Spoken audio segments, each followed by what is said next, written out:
Halo guys, kenalin aku Muhammad Nopal Piladalan. Aku dari kelompok Somalia. Halo guys, kenalin nama aku Alvina Putri dari kelompok Somalia. Kenalin, aku Elvira Leilisani. Aku Didit. Kita berdua dari kelompok Somalia. Betul. Pendahuluan. Jadi, hubungan internasional adalah wujud interaksi antar negara untuk kepentingan internasional. Dalam hal ini, biasanya mencakup aspek politik, sosial, ekonomi, budaya, keamanan, perdamaian dunia, dan masih banyak lagi.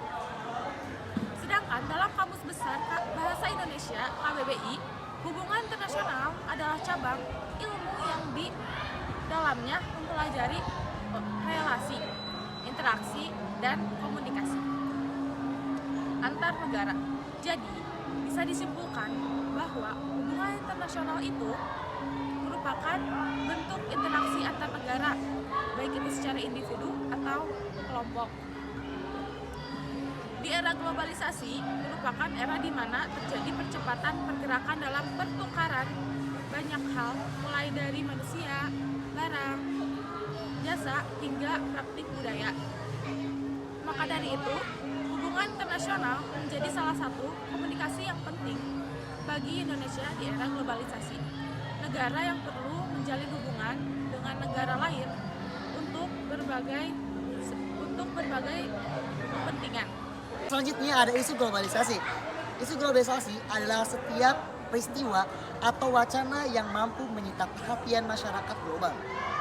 Respon masyarakat terhadap isu tersebut salah satunya ditentukan oleh kekuatan pengaruh yang ditimbulkan dari isu tersebut.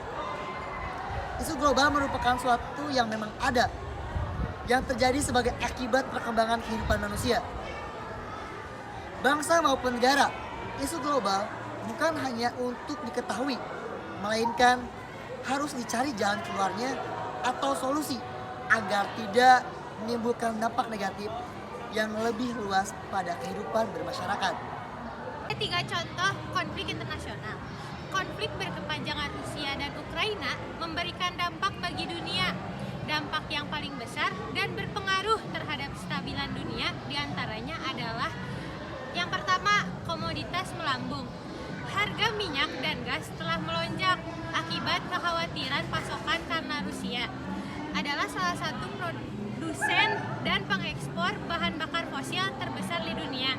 Komoditas lain yang diproduksi secara besar-besaran di Rusia telah melonjak, termasuk nikel dan aluminium. Rantai pasokan industri otomotif juga menghadapi gangguan karena suku cadang utama berasal dari Ukraina. Yang kedua, ada ancaman makanan. Rusia dan Ukraina adalah lumbung pangan dunia, menyumbang 30% dari ekspor gandum global. Harga sereal dan minyak goreng telah meningkat. Amerika Serikat, India, dan Eropa dapat menutupi kekurangan gandum, tapi bisa lebih rumit untuk menggantikan minyak bunga matahari dan jagung yang masing-masing jadi barang eksportir nomor 1 dan 4 dunia di Ukraina. Yang ketiga, ada pasar saham terguncang. Perang telah membawa volatilitas ke pasar sementara bursa. Saham Rusia ditutup selama 3 minggu. Sanksi Barat telah melumpuhkan sektor perbankan dan sistem keuangan Rusia.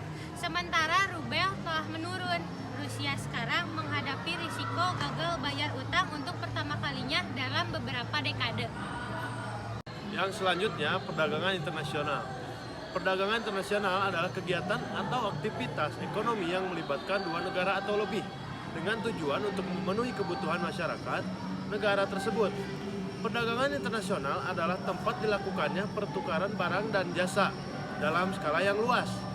Dengan adanya perdagangan internasional, suatu negara dapat meningkatkan kemakmuran dan dapat mempererat hubungan satu negara dengan negara yang lain demi mencapainya dan memenuhi kebutuhan masyarakat negara tersebut.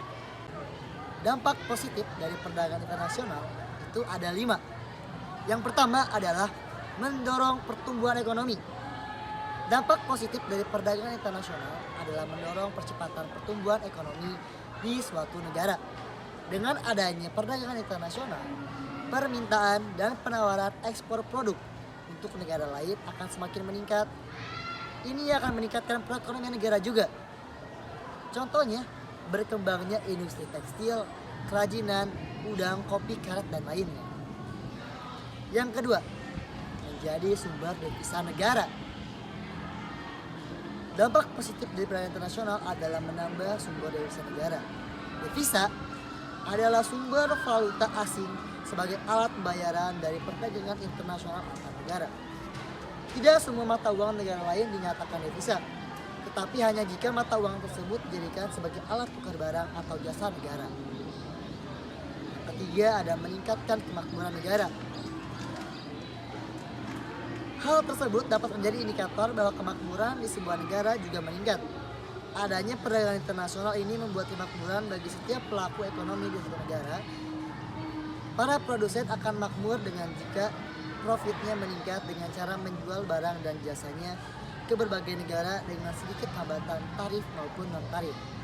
Dampak positif dari perdagangan internasional adalah membuat hubungan antar negara semakin erat. Hal ini dapat menambah relasi dari satu negara dengan negara lain. Adanya hubungan baik ini tidak hanya sektor perdagangan yang diuntungkan, tetapi ini akan merambah ke sektor lain juga untuk menumbuhkan perekonomian negara. Yang kelima, menstabilkan harga. Berikutnya dari dampak positif perdagangan internasional adalah secara tidak langsung mengendalikan harga barang di pasar domestik. Adanya perdagangan internasional tidak akan terjadi kelangkaan barang karena dapat diatasi dengan impor untuk menambah stok barang di pasar domestik. Sebaliknya, jika suatu negara memiliki barang yang lebih agar harga tidak turun, bisa dilakukan kegiatan ekspor untuk mengurangi barang di pasar domestik.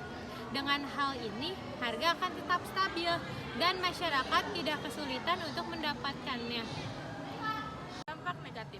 Yang pertama yaitu produk lokal asli buatan dalam negeri mengalami penurunan penjualan. Dengan adanya produk dari luar negeri karena aktivitas perdagangan internasional tentunya akan berdampak dan berpengaruh terhadap produk dalam negeri sendiri. Perdagangan internasional menciptakan pasar persaingan baru yang jangkauan dan lingkupnya lebih luas karena mencakup mancanegara.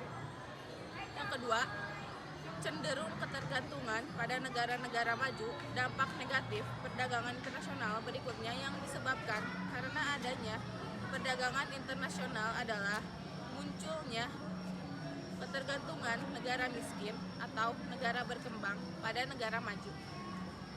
Hal ini karena faktor produksi, terutama teknologi, di mana negara maju jauh lebih canggih di bidang teknologi, sehingga memiliki produk yang lebih berkualitas. Akibatnya, warga negara lokal dibanding berupaya berinovasi menciptakan produk serupa lebih memilih impor dari negara maju tersebut.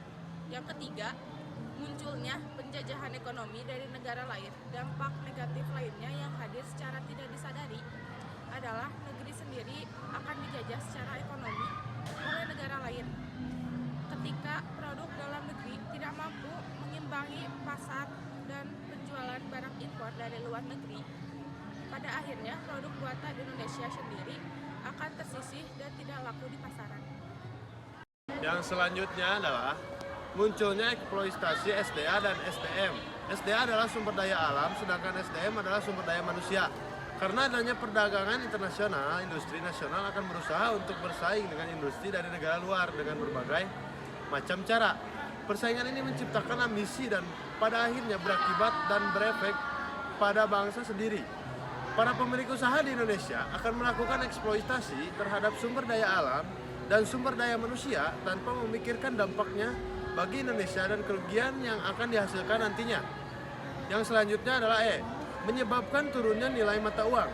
Dengan banyaknya kegiatan impor yang dilakukan oleh negara tersebut, hal ini berdampak pada pertukaran nilai mata uang rupiah dengan nilai mata uang luar negeri.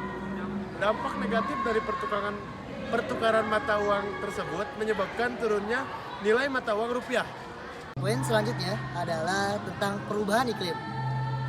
Perubahan iklim dan isu lingkungan lainnya merupakan isu modern yang hadir dalam ilmu hubungan internasional. Keterlibatan lingkungan sebagai unsur dalam politik internasional tak dapat terhindar sebagai satu kesatuan dalam segala lini kehidupan manusia di muka bumi. Aktivitas manusia dalam lingkup bernegara pun dipengaruhi oleh alam yang mana iklim termasuk di dalamnya. Seperti global warming yang mempengaruhi ekonomi global, di mana negara-negara miskin yang mengalami kekeringan yang semakin parah. Di sisi lain, curah hujan yang semakin tinggi menyebabkan bencana banjir. Negara-negara yang memiliki penghasilan rendah akan semakin mengalami kerugian akibat produk domestik bruto yang menurun hingga 4 kali lipat. Lebih besar dibandingkan dengan negara-negara kaya. Hal tersebut akan mempengaruhi terjalinnya perdagangan internasional dan memberikan dampak yang signifikan terhadap hubungan yang terjalin secara internasional.